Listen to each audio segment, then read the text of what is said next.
Hello guys, welcome back to my channel Stock Sense. तो आज की इस वीडियो में हम देखेंगे, अगर आप निफ्टी का एंड फ्लाई ट्रेड करते 26 दिसंबर को, तो क्या कुछ एडजस्टमेंट्स होती और क्या कुछ आपको नई चीज़ें सीखने को मिलती, ये हम इस वीडियो में देखेंगे। और जो लोग नए हैं, फर्स्ट टाइम देख रहे हैं, उन लोगों के लिए मेरे चैनल स्टॉक सेंस पे आपको मोस्टली एंड फ्लाई के रिलेटेड ही वीडियोस देखने को मिलेगी, जहाँ पे मैं रेगुलरली वीकली बेसिस पे एंड फ्लाई के अपडेट्स डालते रहता हूँ कि अगर आप उस वीक में एंड फ्लाई ट्रेड करते तो क्या कुछ आपको रिटर्न्स आते और क्या कुछ आपकी एडजस्टमेंट्स होते। ठीक है, तो चलिए सीधे हम चलते हैं स्टॉक मॉक पे। तो ये स्टॉक मॉक है, हमारी टारगेटेड एक्सपायरी है 26 दिसंबर एंड हमारा ट्रेड इनिशिएट होगा 19 दिसंबर को अराउंड 3:15 बजे के आसपास। ठीक है, तो यहाँ पे टारगेटेड एक्सपायरी में 26 सेलेक्ट करता हूँ और 19 दिसंबर को हम ट्रेड इनिशिएट करेंगे। ठीक है, क्या करना है हमें, इनिशियली एक स्ट्रैडल शॉर्ट करना है। ठीक है, जो भी एटीएम स्पॉट प्राइस होगी एंड उनका जो कंबाइंड प्रीमियम है, जहाँ की यहाँ पे लगभग 400 के आसपास आता है। ठीक है, तो 400 अवे हम कॉल बाय करेंगे एंड 400 पॉइंट्स डाउन हम पुट बाय करेंगे। ठीक है, एंड 2 लॉट से करेंगे मिनिमम। अभी के लिए 1.5 लाख के आसपास मार्जिन लग रहा है एंड फ्लाई के लिए। ठीक है, तो हम जो भी आरओआई होगा हम उस हिसाब से ही कैलकुलेट करेंगे कि क्या कुछ प्रॉफिट और लॉस जो भी होगा, तो हम उस हिसाब से ही देखेंगे। ठीक है, तो हमें जो भी एडजस्टमेंट करनी है वो 15 मिनट कैंडल क्लोजिंग बेसिस पे ही करनी है। तो मैं 15 मिनट आगे चला जाता हूँ और देखते कि एडजस्टमेंट्स कब आती है। देखिए, हमें एडजस्टमेंट आती है जब हमारे ब्रेक इवन जो ब्रीच होते हैं एंड फ्लाई के, in our case 23,671 and upside 24,222 228। ठीक है, तो अगर इनके ऊपर कोई भी 15 मिनट कैंडल क्लोज होती है then we will initiate the adjustment. ठीक है, तो चलो आगे आगे चलते हैं।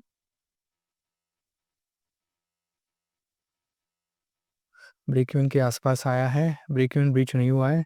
687 671, तो ब्रेक इवन ब्रीच नहीं हुआ। ठीक है, आई थिंक अभी यहाँ पे देखो ब्रेक इवन आपका ब्रीच हो चुका है। तो यहाँ पे 15 मिनट कैंडल वैसे ही क्लोज भी हो चुकी है हमारी ब्रेक इवन के बाहर। तो हम क्या करेंगे, ये देखेंगे हमारा ब्रेक इवन क्या है, 23,671। तो इसका नियरेस्ट स्ट्राइक जो भी होगी, मतलब नियरेस्ट 50 स्ट्राइक जो भी होगी, जो कि आएगी 23,650। तो हम क्या करेंगे, यहाँ पे देखो 23,671, तो नियरेस्ट स्ट्राइक यही है। तो हम क्या करेंगे, हाफ क्वांटिटी शॉर्ट करेंगे उस इसके। अभी हाफ में क्यों बोल रहा हूँ, जिस भी लॉट साइज से आप जा रहे हो उसका हाफ। ठीक है, एंड आप 0.1 डेल्टा के आसपास जो भी एक लेगा, अभी इस केस में इससे आगे नहीं बाय करेंगे, थोड़ा पीछे बाय करेंगे। ठीक है, वो बाय करेंगे। ठीक है, तो आपका पे ऑफ ग्राफ कुछ ऐसा दिखेगा। और देखिए, जब भी आप कोई शॉर्ट पोजीशन इनिशिएट करते हो तो आपको रिवर्स बाइंग भी करनी है अपोजिट साइड से। अभी जैसे कि मार्केट नीचे जा रहा है, राइट, तो आप ऊपर की साइड, मतलब जो कॉल साइड है वो सस्ती होगी होगी ऑब्वियसली। सो हम कॉल साइड से रिवर्स बाइंग करेंगे। कितनी रिवर्स बाइंग करेंगे कि 10 रुपीज़ डेबिट देंगे। तो मतलब जो भी रनिंग प्राइस चल रहा होगा आयरन फ्लाई का कॉल के रेग में, ठीक है, उसमें 10 रुपीज़ अगर आप ऐड करोगे तो जो भी नियरेस्ट प्राइस आ रही है वो हम बाय करेंगे। तो अभी इस केस में हम 34 बाय करेंगे। मैं क्यों ये भी बताता हूँ, क्योंकि क्या होगा नेक्स्ट, मतलब 3:15 बजे हमें और एक रिवर्स बाइंग करनी है, तो अननेसेसरी एक्स्ट्रा ट्रांजैक्शन कॉस्ट जाएगी। तो इसलिए मैं सीधा 34 ही अभी बाय कर लेता हूँ। ठीक है,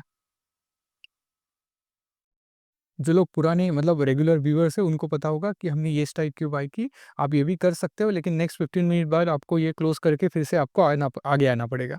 सो अननेसेसरी ट्रांजैक्शन कॉस्ट अवॉइड करने के लिए मैं सीधा एक और स्ट्राइक पहले ही बाय कर लेता हूँ एंड पुरानी स्ट्राइक में कॉल की एग्जिट कर लेता हूँ। तो आपका पे ऑफ कुछ ऐसे दिखेगा।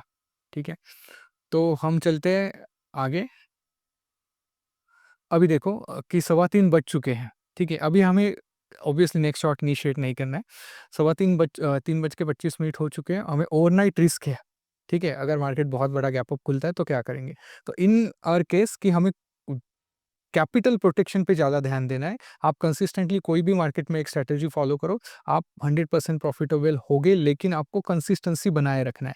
लेकिन उस कंसिस्टेंसी के लिए आपको आपका कैपिटल प्रोटेक्ट करना है। तो मेरा हमेशा यही मानना होता है कि कभी भी हम ओवरनाइट अगर पोजीशन लेके जा रहे हैं तो ऐसे, इनफैक्ट देखो ये पोजीशन भी फुली प्रोटेक्टेड है। एवरी शॉट के अगेंस्ट हमारा एवरी हेज भी खड़ा है, लेकिन ओवरनाइट कुछ भी न्यूज़ आ सकती है। तो उस सिचुएशन के लिए सॉरी, उस सिचुएशन के लिए हम एक ओवरनाइट हेज बाय करके जाएँगे। अभी देखो हमें डाउन साइड कोई रिस्क नहीं है, प्रोटेक्टेड है हम। अपसाइड हमें लॉस हो सकता है।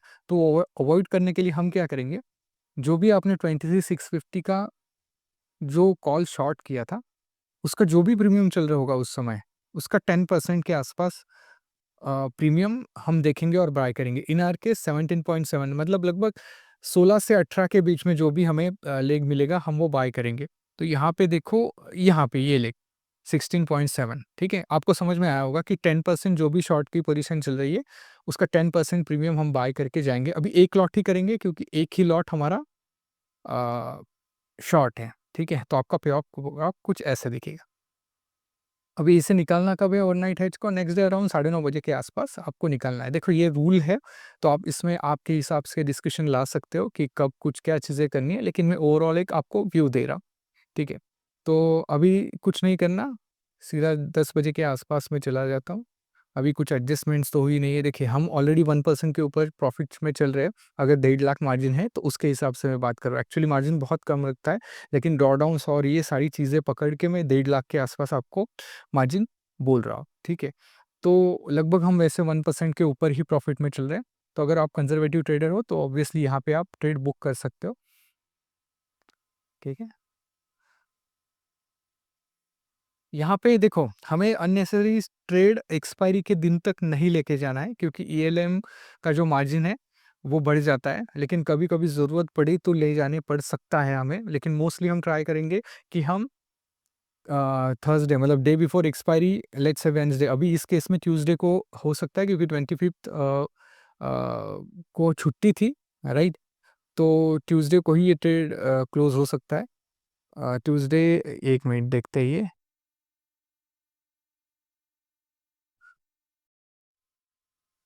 तो हम ट्यूसडे को ही ट्राई करेंगे ट्रेड क्लोज़ करने की, क्योंकि 25th को छुट्टी थी, मतलब ट्यूसडे को 24th मतलब 26 को सीधा एक्सपायरी के दिन जाएँगे। तो अननेसेसरी हम मार्जिन ब्लॉक नहीं करेंगे हमारा एक्स्ट्रा। तो चलिए देखते हैं आगे-आगे क्या होता है।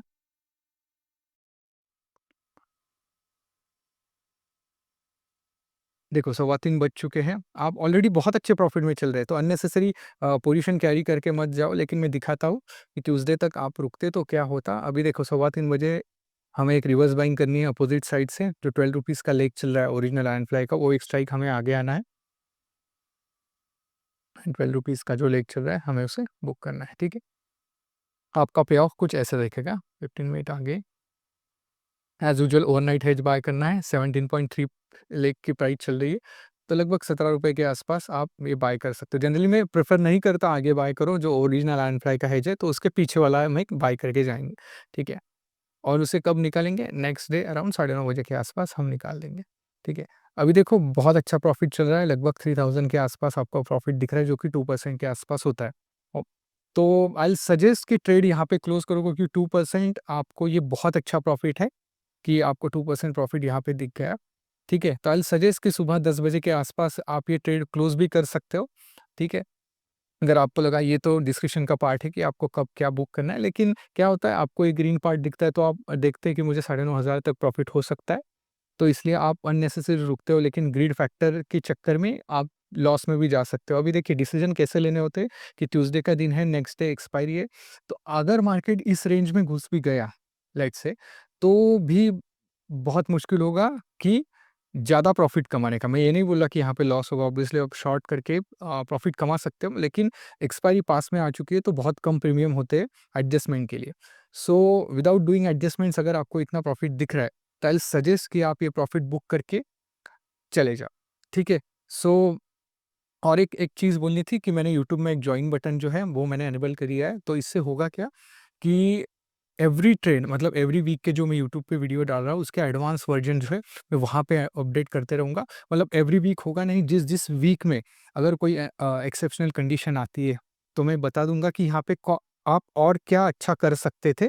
जो मेरा एनफ्लाई का नॉलेज है वो सारा मैं वहाँ पे शेयर करूँगा। तो अगर आप डीपली अनफेयर लर्न करना चाहते हैं तो डिस्क्रिप्शन में सब्सक्राइब बटन के बाजू में जॉइन बटन है, वहाँ पे क्लिक करके आप अनफ्लाई के रिलेटेड एडवांस वीडियोस देख सकते हो। जैसे कि करंट वीक का भी जो मैंने आपको यहाँ पे दिखाया उसका एक एडवांस वीडियो मैं वहाँ पे अपलोड करूँगा।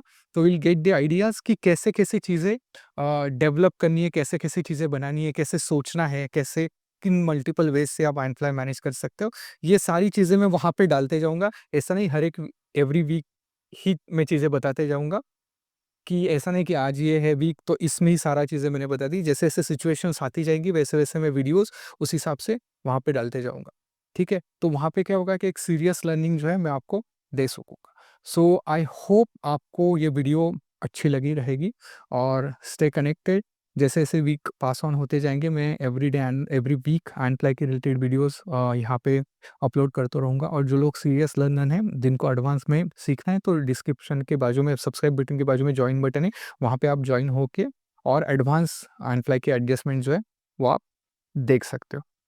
So thank you guys.